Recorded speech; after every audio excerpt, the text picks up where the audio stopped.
मेरे भाई मेरे भाई मेरे भाई, मैं वापस आ गया सर। इस बार कुछ नया लेकर आए हो क्या? जी हाँ दोस्तों, इस बार लेकर आए हो तुम्हारे लिए 1 मिनट ऑडिट रिसोर्सेस। क्या मतलब होता है सर? 1 मिनट में ऑडिट पढ़ के हो जाएगा? नहीं होगा भाई, कैसे होगा?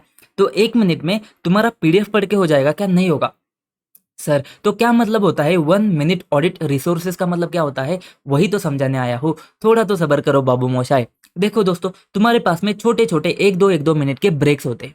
जैसे किसी ने तुमको मैसेज करके बोल दिया, जानू 5 मिनट के बाद में फोन करती हूँ, फोन उठाना। तो 5 मिनट तक जानू क्या करेगा? फोन का इंतजार करते बैठेगा। अभी पढ़ तो नहीं सकता है, 5 मिनट में बिजनेस कॉम्बिनेशन थोड़ी खत्म करेगा। बट जानू उस 5 मिनट में प्रोफेशनल इथिक्स के क्लॉजेस का समरी पढ़ सकता है। एक दो तीन क्लॉजेस तो कर ही सकता है ना। या फिर तुम बोर हो गए और तुमने दोस्त को बोला, चल यार चिंटू चाय पी के आते। चिंटू बोलेगा 2 मिनट रुक, बस अभी खत्म करके आता हूँ। जब तक चिंटू 2 मिनट तक खत्म करेगा, तब तक पिंटू क्या करेगा? इंस्टाग्राम ओपन करके रील्स देखते बैठेगा। तो इंस्टेड ऑफ दैट तुम है ना कारो के एक दो क्लॉजेस कर सकते हो। जा सर, अब थोड़ा थोड़ा समझ में आ रहा है, थोड़ा थोड़ा मजेदार चीज होने वाली है। देखो ये रिसोर्सेज है ना, मैं सबसे पहले इसके बारे में आपको बता देता हूँ। ठीक है, ये रिसोर्सेज दिखा देता हूँ, लेकिन एक बात समझना, ठीक है? ये रिसोर्सेज देखने के बाद में खुश होकर सीधा टेलीग्राम के ऊपर जम मत करना। देखो, रिसोर्सेज टेलीग्राम के ऊपर ही है, बट है ना, मैं तुमको एक चीज बताना चाहता हूँ आगे जाके कि इसका यूज कैसे करना है, बेस्ट यूज कैसे कर सकते हो, वो सुनने के बाद में जाके रिसोर्सेज का यूज करना। सबसे पहले मैं आपको ये दिखा देता हूँ, ठीक है? देखो, इसमें रिसोर्सेज में तीन है, तीन पीडीएफ है हमारे पास में। एक पीडीएफ है हमारे पास में ऑडिट बाबू प्रोफेशनल इथिक्स क्लॉजेस समरी। ठीक है, इसमें हमारे पास में first schedule and second schedule के सारे क्लॉजेस मिलाकर 3 पेजेस में कवर होते हैं। सेकंड चीज है हमारे पास में कारो के क्लॉजेस का समरी, जो हमारे पास में कारो का एप्लीकेबिलिटी एंड सारे क्लॉजेस कवर करने के बाद में 3 पेजेस में कवर होता है। एंड तीसरा पीडीएफ है हमारे पास में, जहां पे हमारे पास में स्टैंडर्ड के सारे S A S R E S E S R S सब के नेम एंड नंबर मिलाकर एक पेज में कवर होता है। ऐसे 3 पीडीएफ मिलाकर तुम्हारे 7 पेजेस में कवर हो जाएंगे। ठीक है सर। रिसोर्सेस में देखो, ये तुम्हारे सामने है ना, वो इथिक्स का क्लॉजेस का समरी है। ठीक है, यहाँ पे तुम्हारे पास में first schedule and second schedule में ये चीज आ जाती है। इसमें से पार्ट वन फर्स्ट शेड्यूल का पार्ट 1 एंड सेकंड शेड्यूल का पार्ट 1, ये दो पार्ट 1 अगर पार्ट वन छोड़ दोगे ना, तो इसमें सारे क्लॉजेस कवर हो जाते। सारे मतलब फर्स्ट शेड्यूल के पार्ट 2 पार्ट 3 पार्ट 4 यहाँ पे कवर हो जाएगा, एंड सेकंड शेड्यूल का पार्ट 2 एंड पार्ट 3 यहाँ पे कवर हो जाएगा। तो क्या बचा? फर्स्ट शेड्यूल का पार्ट 1, सेकंड शेड्यूल का पार्ट 1। तो अगले पेज के ऊपर तुमको फर्स्ट शेड्यूल का पार्ट 1 दिख के आ जाएगा। ठीक है, ये सारा तुम्हारा यहाँ पे कवर हो जाएगा, एंड उसके अगले पेज के ऊपर सेकंड शेड्यूल का पार्ट 1 तुमको दिख के आ जाएगा। ऐसे करके 3 पेजेस में तुम्हारे पास में ये पीडीएफ खत्म हो जाएगा। सर, दूसरा पीडीएफ है तुम्हारे पास में कारो के क्लॉजेस का समरी। ठीक है, कारो का समरी। ठीक है, ये रहा तुम्हारे सामने। अब यहाँ पे तुमको देखो, सबसे पहले कारो का एप्लीकेबिलिटी यहाँ पे बात होती है। ये जो पहला जो पैरा है वो कारो एप्लीकेबल के बारे में बात होती है। उसके बाद में कारो के क्लॉजेस यहाँ से स्टार्ट हो जाते हैं तुम्हारे पास में। ठीक है, अब ये जो देखो, ये सारे कारो के क्लॉजेस यहाँ पे तुम्हारे 3 पेजेस में कवर हो जाते हैं। ठीक है, उसके बाद में जो तीसरा पेज है ना हमारा, जो तीसरा पेज है हमारा, वो है तुम्हारे पास में स्टैंडर्ड के नेम्स एंड नंबर्स। ठीक है, अब यहाँ पे तुम्हारे पास में क्या क्या है? तुम्हारे पास में सारे स्टैंडर्ड है। ठीक है, सारे यसेज है, एंड उसके बाद में एंड पे जाके तुम्हारे पास में यस आर ई है, यस ई है, यस आर एस है। तो सारी चीजें यहाँ पे तुम्हारे पास में है करके। ठीक है, अब देखो सर, इसको यूज कैसे करना है ना, एक इंपॉर्टेंट है। सबसे पहले मैं आपको एक चीज और बताना चाहता हूँ कि यहाँ पे अगर तुम देखते हो ना, जो इसका जो कोडिंग है ना, कलर कोडिंग कैसा है, तो द मोस्ट इंपॉर्टेंस लेवल से यहाँ पे देखते हैं। अगर फर्स्ट इंपॉर्टेंट लेवल है ना, वो रेड में मैंने हाईलाइट किया है, फर्स्ट इंपॉर्टेंट। सेकंड इंपॉर्टेंट है ना, वो तुम्हारे पास में ब्लू में तुमको यहाँ पे दिख के आ जाएगा। ब्लू में है ना, वो सेकंड इंपॉर्टेंट लेवल है। एंड थर्ड इंपॉर्टेंट लेवल क्या है सर? जो तुम्हारे पास में जो ब्लैक में हाईलाइट किया है ना, वो थर्ड इंपॉर्टेंट लेवल है। एंड फोर्थ इंपॉर्टेंट लेवल तुम्हारा नॉर्मल टेक्स्ट है। ठीक है, वो पढ़ते पढ़ते तुमको समझ में आएगा, इसमें तुमको ज्यादा दिमाग लगाने की बात नहीं है। सर, इंपॉर्टेंट चीज ये है कि इसको पढ़ना कैसे है। ठीक है, अब एक तो चीज है ना, ये तीनों पीडीएफ है ना, वो तुम्हारे पास में, अगर तुम्हारे पास में लैपटॉप का यूज कर रहे हो ना, तो डेस्कटॉप पे होने चाहिए। अगर तुम मोबाइल या टैबलेट का यूज कर रहे हो ना, तो तुम्हारे पास में इतने एक्सेसिबल होने चाहिए कि मैक्सिमम 2 या 3 क्लिक के अंदर तुम इस पीडीएफ को ओपन कर पाओ। कितने? मैक्सिमम 2 या 3 क्लिक के अंदर पीडीएफ ओपन होना चाहिए, उससे ज्यादा अंदर नहीं होना चाहिए। बाहर ही रख दो, जहां पे तुम इजीली एक्सेस कर सकते हो।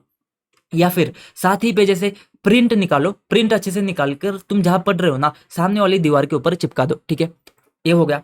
सर, बेसिक चीज है कि इसको पढ़ना कैसा है।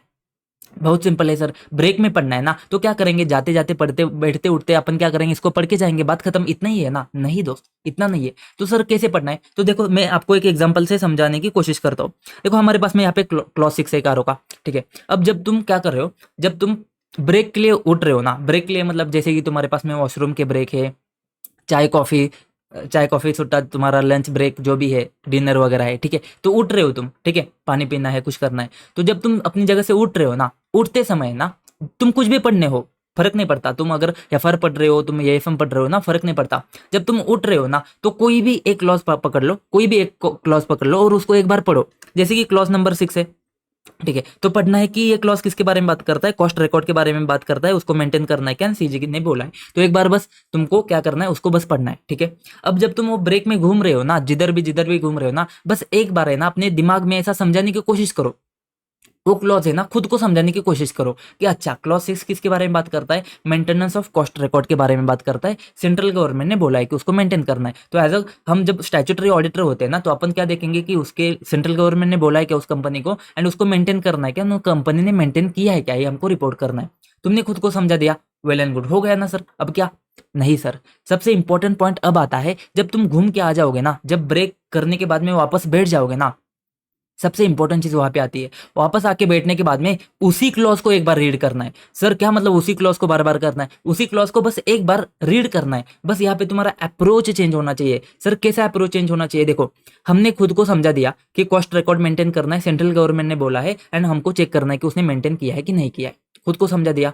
अब है ना, अब थोड़ा सा ट्विस्ट आता है, क्या ट्विस्ट आता है सर, अब जब तुम एक बार उसको पढ़ोगे ना, तो बस इस तरीके से पढ़ना, इस अप्रोच से पढ़ना कि इसको अगर तुमको लिखना होता तो लिखता, तुम लिखते टाइम कैसे सोचते, मतलब क्या तुम अगर लिखने जाते हो ना तो क्या लिखोगे, जैसे कि हमने सोचा क्या है, सेंट्रल गवर्नमेंट ने बोला है, तो सेंट्रल गवर्नमेंट ने बोला मतलब क्या, सेंट्रल गवर्नमेंट ने एप्लीकेबल किया है, सेंट्रल गवर्नमेंट का रिक्वायरमेंट है, सेंट्रल गवर्नमेंट ने मैंडेटरी किया है, कौन से वर्ड का यूज करना है, समझ में आता है। जब तुम पढ़ोगे तुमको समझेगा, अरे अरे अरे, स्पेसिफाइड बाय सेंट्रल गवर्नमेंट, तो यहाँ पे ना मैंडेटरी वर्ड आता है, ना एप्लीकेबल आता है, ना रिक्वायरमेंट आता है, क्या वर्ड आता है, स्पेसिफाइड बाय सेंट्रल गवर्नमेंट। तो ये चीज़ क्या आती है सर, ये चीज़ सिंपल सी इतनी आती है, जब तुम्हारे पास में 700 का सीरीज होता है, कारो आता है ना, वहाँ पे थोड़ा रिपोर्टिंग के ऊपर तुमको फोकस करना पड़ता है, थोड़ा उसका लैंग्वेज के ऊपर फोकस करना पड़ता है, और बस तुम इसको एक बार अच्छे से करोगे ना, एक बार एक क्लॉज को उठाओ और खत्म कर दो, फिर वो दिमाग में तुम्हारे अपने आप जाएगा, सबकॉन्शियस में जाएगा। और ऐसे देखो 21 तो क्लॉजेस है, अगर हर दिन एक एक उठाओगे ना, आज उठाओगे तो एग्जाम तक तो हर दिन में एक एक क्लॉज करना है, एक एक क्लॉज करने के लिए तुमको एक एक मिनट लगेगा खत्म। तो जिस चीज के लिए तुम एक दिन बैठ के टाइम पास करने वाले थे ना, वो तुम्हारा ऐसे ही हो जाएगा, एक एक मिनट के ब्रेक में, समझेगा ही नहीं। सेम टू सेम तुम्हारे पास में प्रोफेशनल एथिक्स के क्लॉजेस है, उसको भी ऐसे ऐसे कर सकते हो तुम, ठीक है। तो 21 क्लॉजेस है, पी के तुम्हारे पास में 34 के आसपास कुछ तो रहेंगे, 35 34 के आसपास में, वो सारे क्लॉजेस तुम कर सकते हो आराम से। उसमें तुम पी के हर दिन एक दो क्लॉजेस कर सकते हो, छोटे छोटे तो दो कर लो, बड़े बड़े है तो एक आध कर लो, बात खत्म। और उसके बाद में जो तुम्हारे ऐसे के नाम नंबर है ना, वो तो चलते बोलते ऐसे ही तुम दो तीन याद कर लो, वो खत्म हो जाएंगे, वो कुछ तो 46 50 के आसपास रहेंगे। तो ऐसे कर करके ना सर कितने मार्क्स बढ़ेंगे हमारे, मैं आपको बताऊं। देखो कारो के ऊपर एक क्वेश्चन आएगा, उसके बस अब क्लॉजेस वगैरह अच्छे से लिखते हो ना, तो हो सकता है 2 मार्क बढ़ जाए। पी के पास में 3 से 4 क्वेश्चन आ जाते, हो सकता है कि उसमें से एक आध दूसरा क्वेश्चन क्लॉजेस के रिलेटेड नहीं है, अदर बाकी सारी चीज़ों के रिलेटेड है, तो क्लॉजेस के रिलेटेड 2 से 3 क्वेश्चन हो सकते हैं। उसमें अगर आप क्लॉजेस वगैरह अच्छे से प्रॉपरली मेंशन करते हो ना, तो वहाँ पे तुम्हारे पास में एक एक मार्क तो आ सकता है, तो 2-3 क्वेश्चन में से 2-3 मार्क आ जाएंगे। फिर ऐसे का नाम नंबर लिखने से, थोड़ा ऑब्जेक्टिव थोड़ा रिलेवेंट लिखने से एक आध मार्क आ जाएगा, तो ऐसे करके आपके 4 से 5 मार्क बढ़ जाएंगे, ठीक है। बट मेरा एक्सपेक्टेशन पता है क्या, आपके 2 मार्क बढ़ाना है, बस 2 मार्क आपके बढ़ाने, बस 2 मार्क।